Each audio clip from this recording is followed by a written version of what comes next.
Today I want to talk about how to get used to the sound of your own voice.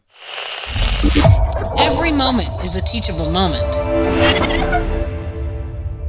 Having been a voice actor and been in the industry for many years, I'm quite used to listening to myself recording live in my studio as well as recordings of myself. And I often get asked the question, how can I get used to the sound of my voice? Or how can I embrace the sound of my voice? Or how can I tell if my voice sounds okay for my client? Well, number one, let's kind of just go back and think about what our intent is when we're in the studio and voicing something.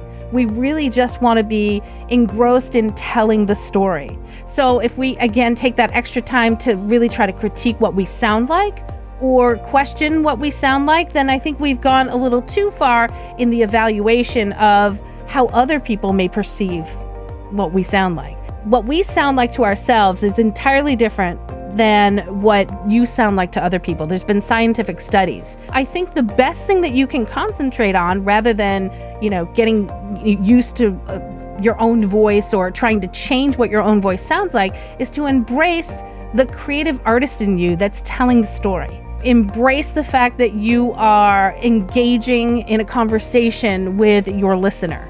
Because listening to your own voice, I think even now, 15, 16 years later, I don't know if I'm used to the sound of my own voice. I have a very good idea of what I think I sound like, but then when I listen back to a recording, sometimes it sounds absolutely different. And I think a lot of people let that trip them up in the beginning, especially when you're auditioning and you end up auditioning 14, 15 times with the same piece of copy until you can't even tell what you're listening to anymore. So try to turn that around and embrace the artist in you that can tell the story. And don't go so far as to say, well, I don't know what I even sound like, or I don't like what I sound like. Most people I talk to, they aren't really thrilled with the voice that they sound like in their recordings, and they're always trying to change it.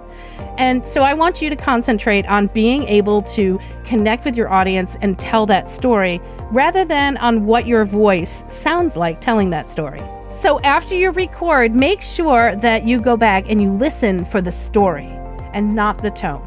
It's really difficult to understand what you sound like without embracing the artist in you and understanding that you need to be able to tell the story first. And that is the most important, to make that connection, not the sound of your voice. So if you'd like more performance tips, don't forget to check out my other videos here.